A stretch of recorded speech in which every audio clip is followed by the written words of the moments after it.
엠나이트 샤말란 버전의 리얼리티 슈퍼히어로 3부작 완결편 글래스 리뷰입니다.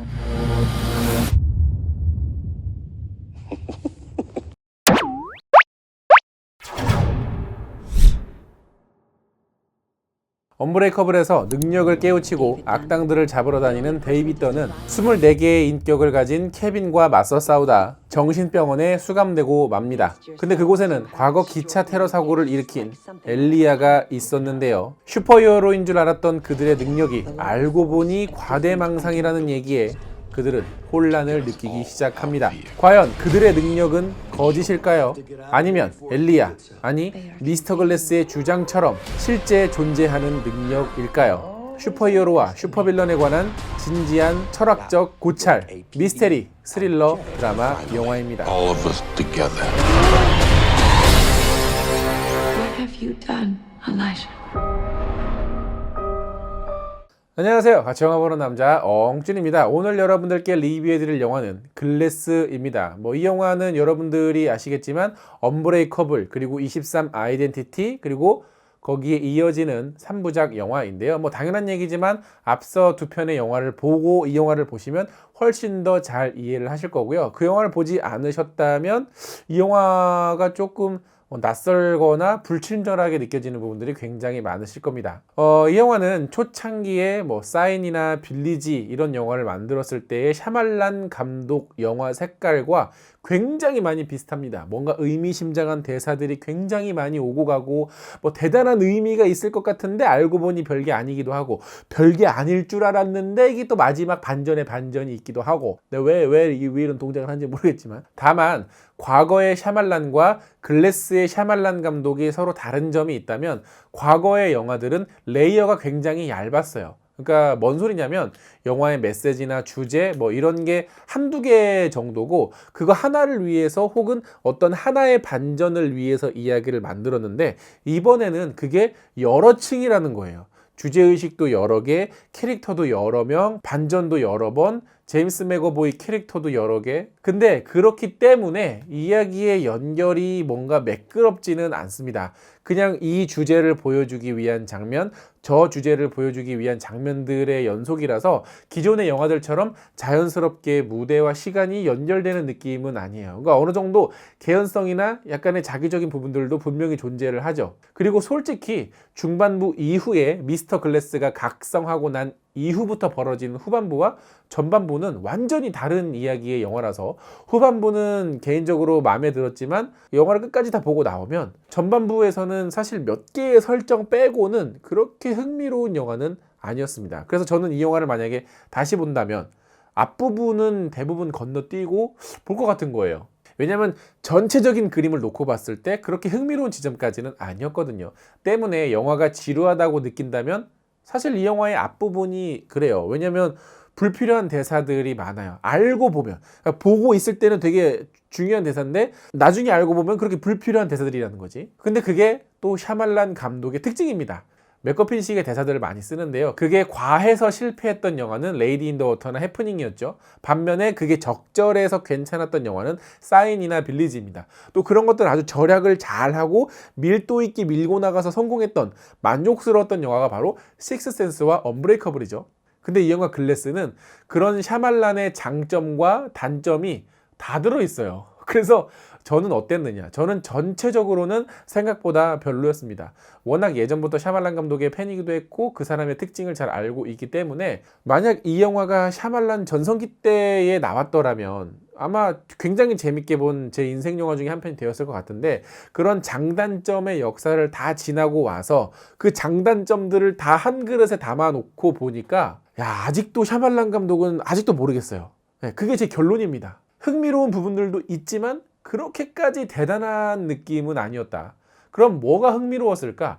23 아이덴티티 때도 그랬지만 이러한 현상들을 현실적으로 사실적으로 접근하려는 어떤 그런 철학적인 태도는 굉장히 좋아요. 그래서 이 영화 안에서도 과대망상이다, 병이다, 코믹스는 의미 없는 거야, 또 미스터 글래스가 주장하는 것처럼 아니다, 코믹스는 사실이다, 현실이다, 역사다, 이런 대립. 근데 사실 저는 그 대립이 마치 막 썰전처럼 막 이렇게 치고받기를 원했는데 사실 그러지가 않아요. 전반부에서 그랬어야 했는데 그러지 못했기 때문에 상당히 지루했죠. 왜냐? 전반부에서는 어떤 이 정신병원 그 박사님의 한 사람의 주장만 계속 반복되니까. 그러한 일방적인 주장을 뒤집는 후반부가 그래서 저는 되게 재밌었던 거예요. 자, 또 이 영화에서 제임스 맥어보이의 이야기를 안 할 수가 없죠. 23개, 그리고 더 나아가 비스트까지 포함해서 24개의 정체성을 연기하고 있는 맥어보이의 연기는요, 그냥 그 자체만으로 굉장히 흥미롭고 재밌습니다. 배우가 마음껏 연기를 펼치는 그 모습 자체만 봐도 그냥 재밌어요. 사실 그 여러 정체성들이 하는 말이나 대사가 일부는 중요하지만 아까 얘기했던 것처럼 일부는 안 중요하거든요. 별 의미 없어요. 사실 알고 보면. 그런데도 그렇게 비중을 두고 이 캐릭터를 보여주는 이유는 제임스 맥어보이가 너무 연기를 잘해서예요. 미쳤어요. 내가 감독이어도 그냥 이 장면 못 버릴 거야. 그리고 24개의 캐릭터를 연기했으면 출연료도 24배를 받으셔야 될 거예요. 그런 거에 비해서 보조 캐릭터들의 역할도 다소 애매하고 어떤 메시지를 전달하기 위해서 자기적으로 연결되는 그 캐릭터들이 있어서 저는 전반적으로는 좀 실망스러운 영화였습니다.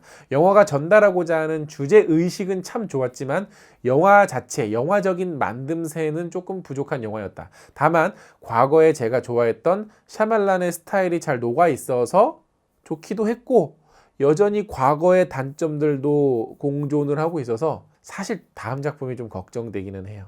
자, 이 영화도 마찬가지로 저희 엉찌 구독자 여러분들의 댓글을 받아봤는데요. 그거 한번 같이 읽어보면서 이야기를 나눠보도록 하죠. 정지현님께서는 빡빡이 대 빡빡이 대 빡빡이. 분노의 질주에다가 댓글을 다셨어야 되는 거 아니에요?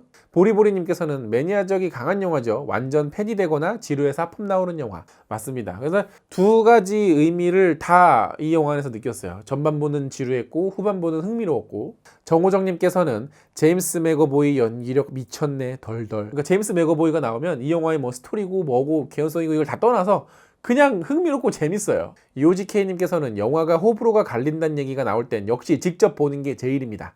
내 감상을 남이 대신해 주진 않으니까요. 저는 극호.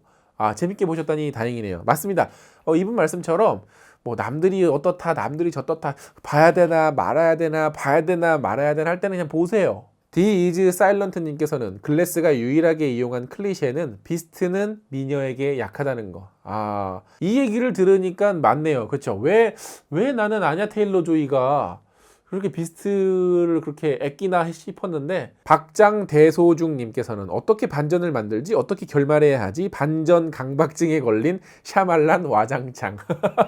물론 메시지 주제의식을 전달하기 위한 효과적인 엔딩이기는 했지만 왜냐면 저는 샤말란 감독의 영화들을 다 봤으니까 너무 자기의 자기가 잘하는 그 반전을 막 효과적으로 이렇게 전달하려고 막 이렇게 그리고 중간에 카메오로 또 출연도 하셨죠. 이번엔 좀 대사가 좀 많으시더라고요.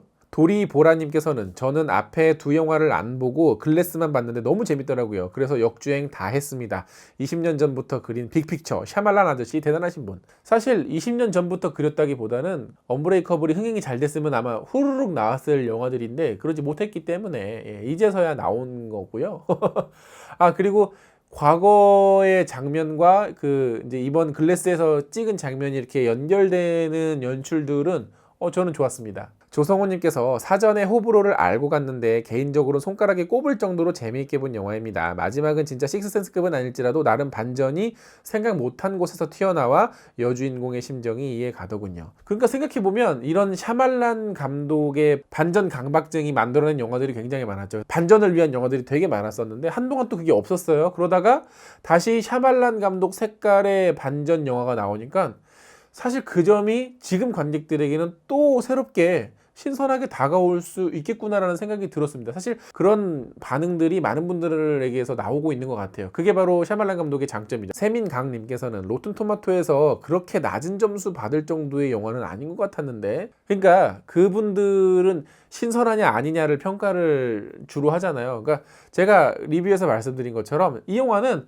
샤말란 감독의 장점과 단점이 다 들어있어요. 그러니까는 그 사람의 특징을 이해하는 사람들이라면 약간 조금 아직 신선한 맛은 없다라는 거죠. 재밌게 봤다 치더라도. 단곰님께서는 생각했던 히어로가 아니라서 지루할 수도 있고 반전이 있지만 허무할 수도 있는 영화. 그래서 이 영화에 얼마나 몰입이 되느냐 얼마나 빠져드느냐에 따라서 영화의 재미가 갈릴 수 있겠죠. 서재원님께서는 종말이거나 탄생이거나 두 관점을 가진 신기한 히어로 영화. 그러니까 이런 어떤 철학적인 관점이 이 영화의 장점입니다. 김현주님께서는 저는 재밌게 보았는데 친구들은 지루해서 죽을 뻔했다고 하더라고요. 사람에 따라 달라지는 영화라서 신기했네요. 이 두 가지의 마음을 다 느꼈어요. 지루하기도 했고 흥미롭기도 했고, 그런데 전체적으로 보면 조금 아쉽고 실망스러웠다. 보건님께서는 평이 시원치 않아도 나만 재밌으면 된 거야. 맞습니다. 나만 재밌으면 됐지. 나만 재밌게 보고 나만 잘 보면 됐지. 자, 이처럼 많은 분들이 의외로 글래스를 재밌게 보신 분들이 많으신 것 같아요. 근데 이게 또 반갑기도 한 게, 제가 예전에 샤발란 감독 영화에 빠졌었을 때의 그런 느낌이 아마 이 영화를 재밌게 보신 분들도 그런 느낌으로 보신 게 아닐까. 그래서 반갑기도 하지만 여전히 샤발란 감독이 가지고 있는 단점이 아직도 공존할 수밖에 없었던 그런 아쉬운 영화였습니다.